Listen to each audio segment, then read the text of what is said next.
Hi everyone, welcome back to my channel. ನನ್ನ YouTube channel ವೀಕ್ಷಕರಿಗೆಲ್ಲರಿಗೂ ಹಾಗೂ ಸಬ್ಸ್ಕ್ರೈಬರ್ಸ್ ಎಲ್ಲರಿಗೂ ಬಿಗ್ ಹಾಯ್. ಹಾಗೆ ಯಾರ್ಯಾರೆಲ್ಲ ಕಮೆಂಟ್ ಮಾಡಿದೀರಾ ಮತ್ತೆ ಲೈಕ್ ಮಾಡಿದೀರಾ ಪ್ರತಿಯೊಬ್ಬರಿಗೂ ಕೂಡ ತುಂಬಾ ಥ್ಯಾಂಕ್ಸ್. ಇನ್ನೇನು ನವರಾತ್ರಿ ಮುಗಿತಾ ಆಯುಧ ಪೂಜೆ ಹಾಗೆಯೇ ವಿಜಯದಶಮಿ ಕೂಡ ಬಂತು. ನಾರ್ಮಲ್ ಡೇಸ್ ಗಳಿಗಿಂತ ಹಬ್ಬದ ದಿನ ತುಂಬಾ ಸ್ಪೆಷಲ್ ಆಗಿರುತ್ತೆ. ಅಂದ್ರೆ ಅಡಿಗೆ ಇರ್ಬೋದು, ಪೂಜಾ ಇರ್ಬೋದು, ಹಾಗೂ ರಂಗೋಲಿ ಇರ್ಬೋದು, ಹಾಗೆ ಡೆಕೋರೇಷನ್ಸ್ ಇರ್ಬೋದು, ಪ್ರತಿಯೊಂದು ಕೂಡ ಅಷ್ಟೇ.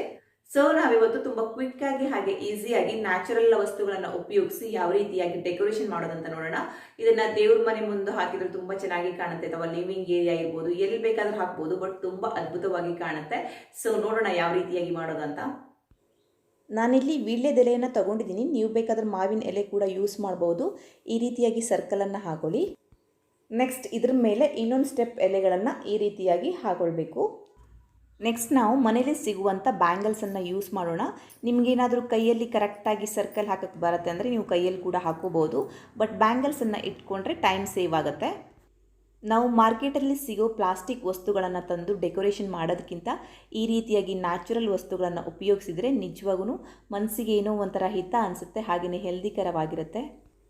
ಇವಾಗ ಬ್ಯಾಂಗಲ್ಸ್ ಒಳಗೆ ರೋಸ್ ಮತ್ತು ಸೇವಂತಿ ಹೂವಿನ ಪೆಟಲ್ಸ್ಗಳನ್ನು ಹಾಕೊಳ್ತಾ ಇದ್ದೀನಿ. ನೀವು ಬೇಕಾದರೆ ಬೇರೆ ಹೂಗಳನ್ನು ಸಹ ಯೂಸ್ ಮಾಡ್ಬೋದು. ಸೊ ಕಲರ್ ಯೂಸ್ ಮಾಡಿ ಇನ್ನೂ ಅದ್ಭುತವಾಗಿ ಕಾಣುತ್ತೆ. ಸೊ ಸುತ್ತಲೂ ಇದೇ ರೀತಿಯಾಗಿ ಹಾಕೋಬೇಕು. ನೆಕ್ಸ್ಟ್ ನಾನು ಮಿಡಲಲ್ಲಿ ಒಂದು ಪ್ಲೇಟನ್ನು ಇಟ್ಕೊಳ್ತಾ ಇದ್ದೀನಿ.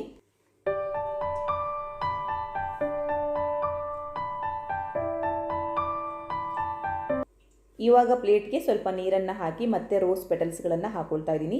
ನೀವು ಇದಕ್ಕೆ ಬೇರೆ ಕಲರ್ ಕೂಡ ಯೂಸ್ ಮಾಡ್ಬೋದು, ಪರ್ಪಲ್ ಇರ್ಬೋದು, ಹಾಗೆಯೇ ಆರೆಂಜ್ ಎಲ್ಲ ಯೂಸ್ ಮಾಡ್ಬೋದು. ಇವಾಗ ಎಲ್ಲ ಬ್ಯಾಂಗಲ್ಸ್ಗಳ ಮಿಡಲಲ್ಲಿ ಅಕ್ಕಿಯನ್ನು ಹಾಕೊಳ್ತಾ ಹೋಗಬೇಕು.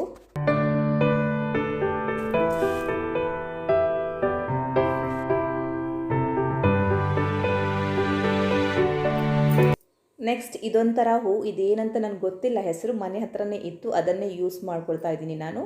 ಸೊ ಪ್ಲೇಟಿನ ಮೇಲೆ ಈ ರೀತಿಯಾಗಿ ಹಾಕೊಳ್ತಾ ಇದ್ದೀನಿ.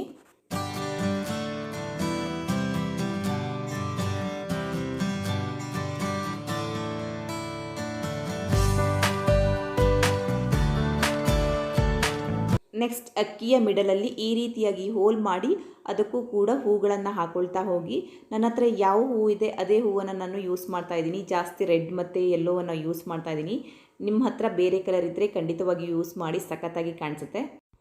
ಇವಾಗ ಪ್ಲೇಟ್ನ ಮಿಡಲಲ್ಲಿ ಅರಿಶಿನ, ಕುಂಕುಮ ಹಾಗೆಯೇ ದೀಪವನ್ನು ಸಹ ಇಟ್ಕೋಬೇಕು.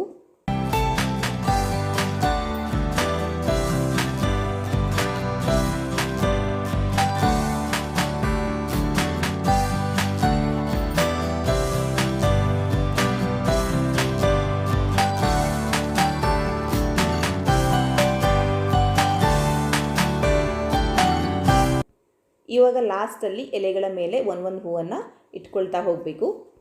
ಸೊ ಫೈನಲ್ ಆಗಿ ಇವಾಗಿದು ರೆಡಿ ಆಗಿದೆ. ಸಿಂಪಲ್ ಆಗಿದ್ರೂ ಕೂಡ ತುಂಬ ಸ್ಪೆಷಲ್ ಆಗಿ ಕಾಣಿಸ್ತಾ ಇದೆ. ಈ ರೀತಿಯಾದ ನ್ಯಾಚುರಲ್ ಡೆಕೋರೇಷನನ್ನು ದೇವ್ರ ಮನೆ ಮುಂದೆ ಮಾಡಿದರೆ ತುಂಬ ಚೆನ್ನಾಗಿ ಕಾಣಿಸುತ್ತೆ.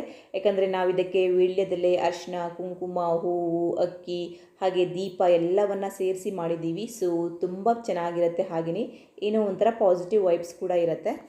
ಸೊ ನೀವು ಕೂಡ ಹಬ್ಬಕ್ಕೆ ಟ್ರೈ ಮಾಡಿ ಅಂತ ಹೇಳ್ತಾ ಇವತ್ತಿನ ವಿಡಿಯೋವನ್ನು ಎಂಡ್ ಮಾಡ್ತಾ ಇದ್ದೀನಿ. ಇಷ್ಟ ಆದರೆ ಪ್ಲೀಸ್ ಲೈಕ್ ಮಾಡಿ, ಶೇರ್ ಮಾಡಿ, ಕಮೆಂಟ್ ಮಾಡಿ ಮತ್ತು ಸಬ್ಸ್ಕ್ರೈಬ್ ಮಾಡೋದನ್ನು ಮರಿಬೇಡಿ.